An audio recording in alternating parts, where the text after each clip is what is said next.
Well, I just had the opportunity to meet with CEOs from across the country who are acting on climate change. Historically, when you start talking about an issue like climate change, the perception is that this is an environmental issue, it's for tree huggers, and that hard-headed business people either don't care about it or see it as a conflict with their bottom lines. And this conversation has confirmed what we've known for quite some time, which is that considerations of climate change, energy efficiency, renewable energies are not only not contradictory to their bottom line, but for these companies, they're discovering that it can enhance their bottom lines. For decades, our addiction to fossil fuels, to imported oil, I think not only threatened our planet and our security, but also our economy. And what we've been able to do over the last 7 years is, even as we've attained #1 status in the production of oil and gas, what we've also been able to do is to slowly begin the transition of our economy to a cleaner, smarter approach to using energy. And many of the companies sitting around here have been at the forefront of that process.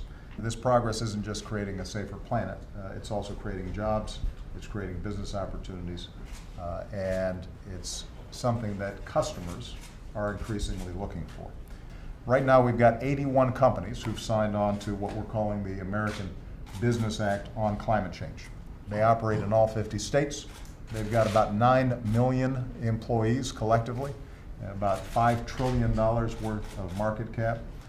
These are some of the cutting-edge, most extraordinary businesses that we have, but it's not just the big companies that are getting involved, it's their suppliers and small businesses that are also getting involved and saying, #1, we need a strong outcome in Paris as we go for the climate summit there.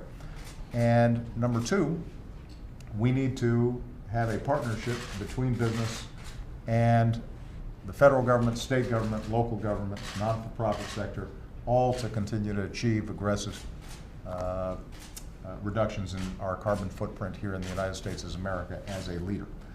It ranges from reducing emissions to reducing water usage to pursuing zero net deforestation to purchasing 100% clean energy. Companies as diverse as Intel, which is facilitating, along with some of their suppliers, the ability for us to pursue the data that we need for companies to become even more energy efficient. We've got big utilities like PG&E that have been at the forefront of making it economical for customers to get clean energy. And one of the things that we discussed is the importance of us getting a smarter grid and transmission so that we are able to work to get energy from one part of the country to another part of the country in an efficient way that doesn't have a lot of leakage, but can end up really feeding an increasing demand on the part of customers for clean energy. The bottom line is this. We have to do something about climate change because not only is it going to have an impact on our children and our grandchildren, and we have a moral obligation to leave them a planet that is as wonderful as the one that we inherited from our forebears. But it's really important for America's bottom line and economic growth that we do something about climate change.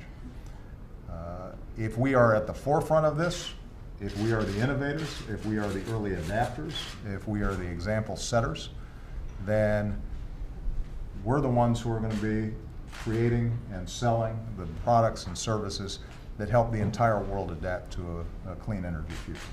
If we are lagging behind, it's not going to happen. And so as we look at this major conference that we're going to be having in Paris in just a few months, where we've already mobilized the international community, including China, to participate. I just want everybody to understand that American businesses want this to happen as well. What they do need is certainty. It's going to be very hard for them to operate if They don't know what the rules of the road are. And what we're trying to do is make sure that everybody is on a fair playing field. Everybody is doing their part to make sure that we're saving this planet. If we're able to establish those kinds of rules, and that's the goal that we're setting forth in Paris, I have no doubt that these companies are going to excel, and that's going to mean jobs, businesses, and opportunity alongside cleaner air and a better environment. So I'm very grateful to all of you for participating, and I'm looking forward to getting even more companies on board in the months and years to come. All right, thank you very much, everybody.